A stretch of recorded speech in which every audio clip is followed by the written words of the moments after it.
آج اللہ کے فضل و کرم سے ہم لوگوں کا پہلا روزہ ہے۔ ہم انشاءاللہ روزانہ فجر کی نماز کے بعد قرآن مجید میں جن جن انبیاء کرام کا تذکرہ اللہ تبارک و تعالیٰ نے کر رکھا ہے اور ان انبیاء کرام کی زندگی سے ہمارے لیے جو اسباق ملتے ہیں، دور حاضر میں ہمارے لیے جو لیسنز ملتے ہیں، یا ہماری زندگی کے لیے جو ضروری چیزیں ہیں جو کہ انبیاء کرام کی زندگی سے کنیکٹ ہوتی ہیں، ان تمام کو ہم روزانہ ایک ایک دو دو آپ کے سامنے رکھنے کی ہم کوشش کریں گے انشاءاللہ۔ جیسا کہ آپ لوگوں نے ماشاءاللہ سورہ بقرہ کا آدھا پارہ آپ لوگوں نے کل سنا ہوگا، قیام اللیل کے اندر، تراویح کے اندر، تو اس میں اللہ تبارک و تعالی سب سے پہلے حضرت آدم علیہ السلام کا قصہ بیان کر رہا ہے۔ حضرت آدم علیہ السلام کی پیدائش سے لے کر دنیا میں آنے تک وہاں پر اللہ تعالی نے بیان فرمایا۔ تو یہاں پر دو باتوں کا آج ہم انالائز کریں گے انشاءاللہ کہ آدم علیہ السلام کی زندگی اور ہماری زندگی میں جو ہے کیسے مطابقت ہے، اور ان کے حالات اور ہمارے حالات میں کیسے مطابقت پائی جاتی ہے، وہ آج ہم آپ کے ساتھ رکھیں گے انشاءاللہ۔ اللہ تبارک و تعالی آدم علیہ السلام کو پیدا کرنے کے بعد جنت میں بھیجا، اور جنت میں بھیجنے کے بعد جنت کیا ہے؟ باغیچے کا نام ہے، جس میں ہر طرح کی آسائشیں اللہ تبارک و تعالیٰ نے آدم علیہ السلام کو مہیا کیا، فراہم کیا، اور اس ساری کی ساری نعمتیں قدم قدم پر نعمتیں، اور ایسی نعمتیں کہ جن نعمتوں کا ہم تصور بھی نہیں کر سکتے، ایسی نعمتیں اللہ نے دے رکھا۔ یعنی لاکھوں کی شکل میں، کروڑوں کی شکل میں اللہ نعمتیں دے رکھا تھا، لیکن اس میں سے ایک نعمت کے بارے میں اللہ نے کہا فَلَا تَقْرَبَا هَذِهِ الشَّجَرَةَ، اے آدم آپ اس درخت کے قریب نہ جانا، اس جھاڑ کے پاس نہ جانا، مطلب اس کو استعمال نہ کرنا۔ بے شمار حلال چیزیں ہیں، ان گنت حلال چیزیں ہیں، ایک حرام اللہ نے رکھا تھا۔ اب شیطان کو یہ پیٹ میں درد شروع ہو جاتا ہے کہ بھئی آدم تو جنت میں مزے لے رہے ہیں اور مجھے تو جہنم میں ڈال دیا گیا ہے۔ اب آدم کو جنت سے نکالنے کا کیا طریقہ ہو سکتا، کیا منصوبہ ہو سکتا، وہ مسلسل اس پر کام کر رہا ہے۔ آخرکار اس کو ایک بات مل گئی کہ اللہ نے آدم کو فلاں جھاڑ کے پاس جانے سے منع کیا، بے شمار جھاڑ ہے وہاں پر جانے سے منع نہیں کیا۔ اب اس کے بارے میں آدم علیہ السلام کے دل میں غیر یقینی حالت پیدا کر رہا ہے۔ غیر یقینی حالت کیا پیدا کر رہا ہے؟ آدم جانتے ہو اللہ تعالیٰ تمہیں اس جھاڑ کے پاس جانے سے منع کیوں کر رکھا ہے؟ اس لیے منع کر رکھا ہے کہ اگر تم اس جھاڑ کو استعمال کر لو گے تو پھر تم جنت کے ہمیشہ ہمیشہ کا مالک بن جاؤ گے، پھر جو ہے یعنی تم ہمیشہ ہمیشہ کا مالک بن جاؤ گے۔ اس لیے اللہ نہیں چاہتا کہ تم جنت کے مالک بن جاؤ، تو منع کر رکھا ہے۔ میں قسم کھا کر کہتا ہوں میں تمہارا خیر خواہ ہوں، اس کو استعمال کر لو، جنت کے مالک بن جاؤ گے۔ جنت تم سے مس ہونے والی نہیں، جنت تم چھوٹنے والی نہیں۔ اگر نہیں یوز کرو گے چھوٹ سکتی ہے، اگر نہیں کھاؤ گے جنت ہاتھ سے نکل سکتی ہے۔ یعنی غیر یقینی حالت پیدا کر رہا ہے۔ تو انسان کی فطرت میں ہے کہ جب کبھی وہ اپنے آپ کو یعنی سیف زون محسوس نہیں کرتا ہے، کچھ جو ہے ڈینجرس سامنے اس کو محسوس ہوتا ہے، یعنی اس کی زندگی ذرا ڈاوا ڈول ہو سکتی ہے، اگر یہ خطرہ اس کے دل میں محسوس ہوتا ہے تو اپنی زندگی کو بچانے کے لیے، اپنی چیزوں کو بچانے کے لیے، اپنی نعمتوں کو بچانے کے لیے آدمی اقدام کر لیتا ہے، اگرچہ کہ غلط کام ہی کیوں نہ ہو۔ تو وہاں پر آدم علیہ السلام نے اپنی جنت کو بچانے کے لیے، اپنی نعمتیں بچانے کے لیے، اپنی ساری چیزوں بچانے کے لیے ایک وہ کام کرتے ہیں جس کو کرنے سے انہیں منع کیا گیا تھا۔ تو شیطان انسان کے دل میں کیا پیدا کرتا ہے؟ غیر یقینی حالت پیدا کرتا ہے۔ تو جب غیر یقینی حالت پیدا کرنے سے استعمال کر لیے تو پھر اللہ ناراض ہوا، پھر کہاں بھیجا؟ دنیا کے اندر بھیجا۔ یہ حضرت آدم علیہ السلام کا پس منظر ہے۔ اب ذرا دیکھو آپ، جب ہم آدم علیہ السلام جنت میں تھے، ایک ہی چیز حرام تھی، فلا تقربا هذه الشجرة، اس جھاڑ کے پاس مت جانا۔ لیکن جب دنیا میں ہم کو بھیجا، دنیا میں بھیجنے کے بعد یہاں پر بے شمار جھاڑ ہیں جن کو ہم استعمال کر سکتے، مطلب حلال چیزیں بھی بے شمار ہیں، اور ساتھ ساتھ میں آدم کے لیے جنت میں ایک حرام تھا، لیکن یہاں پر بھی بے شمار حرام چیزوں کو لے کر آیا اللہ تعالی رکھا۔ فلا تقربا، یعنی یوں سمجھا کہ ایک باغیچہ ہے دنیا، اس دنیا کے اندر اس باغیچے میں حلال درخت بھی جو ہے یعنی انکاؤنٹیبل ہے، اور حرام بھی بے شمار درخت ہیں۔ لیکن شروع میں وہ حرام درخت جو تھے نا، جو بہت ہی کمزور تھے اور بہت ہی وہ مرجھائے ہوئے تھے اور وہ بالکل چھوٹے چھوٹے تھے، اس وقت حلال جو درخت تھے وہ بہت ہی شاندار عالیشان تھے۔ لیکن جیسے جیسے حالات گزرتے جاتے ہیں تو حرام جو درخت ہے جس کے پاس نہیں جانا ہے وہ بہت زیادہ شاندار انداز میں اگے ہوئے ہیں۔ حلال جو درخت ہے، ان حلال کام ہے، وہ کمزور مرجھائے ہوئے نظر آ رہے ہیں۔ اب شیطان ہمارے اندر بھی وہ غیر یقینی حالت پیدا کرتے ہوئے، جیسے آدم علیہ السلام گمراہ کیا، ہم کو بھی گمراہ کرنا چاہتا ہے۔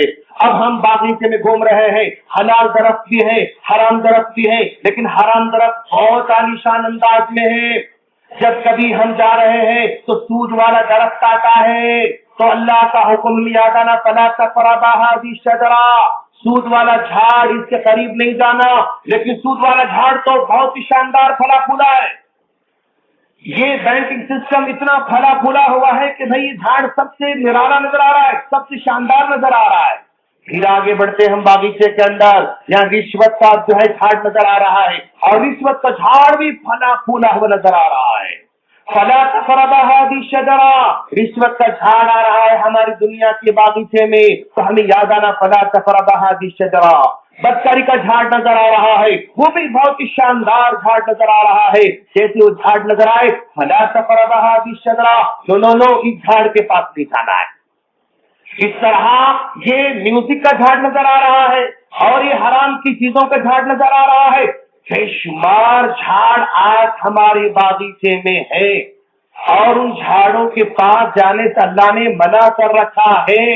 اگر ہم رکیں گے تو پھر محفوظ رہیں گے، اگر نہیں رکیں گے تو جس طرح آدم علیہ السلام سے جنت چھین لی گئی، ہماری اگلی جنت بھی چھین جا سکتی ہے۔ لیکن شیطان ڈراتا بھائی، یہ دور میں جینے کے لیے اگر آپ یہ سمجھ رہے ہیں کہ نہیں یہ لون نہیں لینا، ترقی نہیں کر سکتے آپ، اس دور میں مارکیٹ میں جینا ہے، ٹھہرنا ہے تو لون لینا پڑتا، یعنی وہ غیر یقینی حالت پیدا کر ڈرا رہا ہے۔ تو اس دور میں اگر آپ گاڑی چھوڑیں گے نا تو بڑے بڑے ملٹی نیشنل کمپنیز میں اچھی نوکری آپ کو نہیں مل سکتی، اچھی نوکری نہیں مل سکتی، اچھی نوکری نہیں ملے تو پھر آپ کا جو ہے یعنی جو خواب ہے وہ کام کرنا، یہ کام کرنا، فلاں کام، یہ کام نہیں کر سکتے آپ۔ ڈرا رہا ہے شیطان، آپ کی انسرٹنٹی پیدا کر رہا ہے، غیر یقینی حالت پیدا کر رہا ہے۔ آج کے دور میں آفس میں اگر ہم کام کر رہے ہیں، اگر لڑکیوں کے ساتھ اگر ہینڈ شیک نہیں کریں گے نا تو ارے بھائی یہ تو پچھلے زمانے کا آدمی لگ رہا ہے، یعنی بیکورڈ سمجھا جائے گا، تم کو ایجوکیٹڈ نہیں سمجھا جائے گا، بھی یہاں پر آ کے ڈرا رہا ہے۔ تو ہر قدم پہ دور حاضر میں شیطان غیر یقینی حالت پیدا کر رہا ہے۔ آج مارکیٹ میں اگر آپ جھوٹ نہیں بولو گے نا نہیں چل سکتے، آپ سیکھ نہیں سکتے، مارکیٹ میں بولنا پڑتا، یہ نہیں بولو گے تو نہیں چلتا۔ آج کے دور میں اگر آپ کریڈٹ کارڈ نہیں لیا نا تو کوئی بڑا کام نہیں کر سکتے آپ، کوئی چھوٹے موٹے کام کرنا پڑتا، تو بڑا کام کرنا چاہ رہے ہیں آپ اور بڑے بننا چاہ رہے ہیں، امتی مسلمہ کو بہت آگے لے کر جانا چاہ رہے ہیں، تو اس طرح وہ جو ہے ڈراتا ہے۔ تو ویسے موقع پر فلا تقربا هذه الشجرة، اس کے قریب نہ جانا، اس کے قریب نہ جاؤ۔ بے شمار جھاڑ آج حرام کے پہلے پھولے نظر آ رہے ہیں۔ اب ایسی صورت میں بھائی کون سا جھاڑ، ہر جھاڑ تو ایک سے ایک شاندار نظر آ رہا ہے، جتنا گناہ کا جھاڑ اتنا ہی بڑا نظر آ رہا ہے۔ یہ جھاڑ کو یوز کرنا نہیں کرنا کون رہنمائی کرے گا؟ وَعَلَّمَ آدَمَ الْأَسْمَاءَ كُلَّهَا، اللہ تبارک و تعالی نے آدم علیہ السلام کو علم بھی عطا فرمایا، تو آج ہمیں علم حاصل کرنا چاہیے تاکہ کون سا جھاڑ صحیح ہے کون سا غلط ہے ہمیں سمجھ میں آ سکے۔ اور یہ علم حاصل کر رہے ہیں تو ہمارے پاس ذرا سا مس بیلنسنگ ہو رہا ہے علم حاصل کرنے میں۔ اب اگر کوئی بہت بڑے مالدار کا بچہ ہے، وہ سوچتا ہے کہ مول صاحب کیوں پڑھوں میں، کیا کرنا پڑھ کے میں پڑھ کے، اور بھائی پڑھ کے نوکری کرنا ہے نا، جب نوکری مجھے کرنا ہے تو میں کیوں پڑھوں؟ میرے والد صاحب ریئل اسٹیٹ کے آدمی ہیں، میرے والد صاحب فلاں جو ہے بڑے مطلب یعنی زمیندار ہے، سو اینڈ سو ہے، سب کچھ ہمارے پاس ہے، مجھے نوکری کرنا نہیں ہے تو میں کیوں پڑھوں؟ تو اس طرح وہ سمجھ رہا ہے کہ پڑھائی نوکری کے ہو رہی ہے، جبکہ وہ بیوقوف ہے۔ بھائی تمہارے بابا کا جو ریئل اسٹیٹ کاروبار ہے نا، تم پڑھو گے تو اور ہائی لیول پر لے کر جا سکتے ہو۔ تمہارے بابا کا کرانہ اسٹور ہے نا، اگر تم پڑھے گو تو اور بڑا تم کاروبار کر سکتے ہو، اور بڑے انداز سے جا سکتے ہو۔ وہ نہیں سوچتا، وہ سوچ رہا ہے کہ بھائی میں پڑھ کے کیا کروں، جب نوکری کرنا ہے اتنی مجھے تو پھر میں کیوں پڑھ، کس لیے نہیں پڑھ رہا ہوں۔ اب غریب آدمی کا غریب طبقہ کیا کر رہا ہے، بھائی اب نوکری کی تلاش میں ہے، اب یہ انٹر کرو رے، پھر ڈگری کرو رے، پھر بی ایڈ کرو رے، ڈی ایڈ کرو رے، ایم ایڈ کرو رے، پناہ کرو رے، ایم بی کرو رے، اتنی ساری پڑھے تک لیٹ ہوتا۔ یہ 10th ہوتی نوکری کرنے جاتا بیچارہ، 10th ہوتی نوکری کرنے جانا چاہتا، تو پھر یہ صرف 10th کی بنیاد پر نوکری کرتا، تو چھوٹے موٹے وہ دہاڑی کے انداز میں کام کرنے لگ جاتا۔ تو ہمارا مالدار طبقہ وہ بھی تعلیم سے دور ہوتے جا رہا ہے، اور غریب طبقہ وہ بھی تعلیم سے دور ہوتے جا رہا ہے۔ لیکن ایک طبقہ ہے تعلیم میں بہت آگے بڑھ رہا ہے ماشاءاللہ، لیکن اس تعلیم کے اندر یعنی حلال و حرام کی تمیز جو پیدا کرنا ہے نا، وہ دینی تعلیم وہاں پر نہیں ہے۔ یہ جھاڑ حرام ہے حلال ہے کیسے معلوم ہونا، اس کو دینی تعلیم ہونا۔ یہ جو آگے گارڈن میں جو بڑا پھولا پھالا جھاڑ ہے، یہ مجھے یوز کرنا نہیں کرنا کیسے معلوم ہونا، اس کو دین کی تعلیم ہونا۔ تو آج دین کی تعلیم نہ ہونے کی وجہ سے جو بھی جھاڑ پھلا پھولا نظر آتا ہے دنیا کے باغیچے میں، اس کو لے کر یوز کرنا شروع کر دیتا۔ سسٹم ایسا ہے کہ بھائی یعنی اس کو صرف جھاڑ کون سا جھاڑ اچھا ہے فائنڈ آؤٹ کرنے کی تعلیم بھی جاری ہے، وہ جھاڑ صحیح ہے غلط ہے اس کو جاننے کی فرق کرنے کی تعلیم بھی دی جا رہی ہے۔ میں سمجھ رہا ہوں کہ آپ کو سمجھ میں آ رہا ہوگا کہ کون سا جھاڑ کیسے یوز کرنا، کتنا بڑا جھاڑ کیسے پورا یوز کرنا، وہ سکھایا جا رہا ہے ایجوکیشن سسٹم کے اندر، اکیڈمک کے اندر۔ لیکن یہ جھاڑ صحیح ہے غلط ہے حلال ہے حرام ہے، اس کو تمیز کرنے کی جو تعلیم ہے اس کو دور رکھا جا رہا ہے۔ تو انسان کا جو دماغ ہے نا، دو حصوں میں بٹا ہوا ہے، ایک رائٹ سائڈ کا ہے، ایک لیفٹ سائڈ کا ہے۔ لیفٹ سائڈ کے دماغ میں میتھ چلتا، لاجک چلتا، اور سائنس چلتا، فزکس چلتا، جیومیٹری چلتا، کیمسٹری چلتا، یہ بہت زیادہ پنپتا، یہ وہاں پر پھلتا پھولتا۔ رائٹ سائڈ جو دماغ ہے نا، وہاں پر ہمدردی ہے، محبت ہے، انکساری ہے، عاجزی ہے، اور مدد کرنا ہے، خوف ہے، محبت ہے، یہ سارے جذبات رائٹ سائڈ پنپتے رہتے ہیں۔ اب لیفٹ سائڈ کا جو حصہ ہے اس کو اسکولوں میں پورا اسٹرانگ کیا جا رہا ہے، اس کو کالج میں پورا اسٹرانگ کیا جا رہا ہے، یونیورسٹی میں پورا اسٹرانگ کیا جا رہا ہے۔ لیفٹ سائڈ کا دماغ پورا کا پورا اسٹرانگ ہو گیا، لیکن رائٹ سائڈ کا دماغ جس میں ہمدردی ہے، محبت ہے، الفت ہے، مدد ہے، عاجزی ہے، انکساری ہے، جذبات ہے، اس کو پھولنے کا موقع نہیں دیا گیا، اس کو نہیں سکھایا گیا، اس کی فیڈنگ نہیں کی گئی۔ مطلب یہ دین سے یہ ہمارا حصہ آگے بڑھنے والا ہے۔ ہمارا دین ہمیں سکھاتا ہے کیسے ہمدردی کرنا، ہمارا دین سکھاتا ہے کیسے محبت کرنا، ہمارا دین سکھاتا ہے کیسے مدد کرنا، ہمارا دین سکھاتا ہے کیسے ہیلپ کرنا، یہ حصہ اس کو دین سکھاتا۔ لیکن جب دین نہیں سکھایا جائے تو یہ حصہ کمزور ہے۔ ایک آدمی ڈاکٹر زبردست بنتا لیکن اس کے پاس ہمدردی، محبت اور ذرا نرمی، عاجزی، انکساری نہیں۔ کامیاب ڈاکٹر ہے لیکن بولتا پہلے فیس رکھو بعد میں آگے کام۔ اچھا تو آپ کے پاس جو انسانیت ہے نا وہ نہیں ہے، پہلے فیس رکھو آگے آپریشن، پہلے یہ پیسے دو اس کے بعد آگے کام۔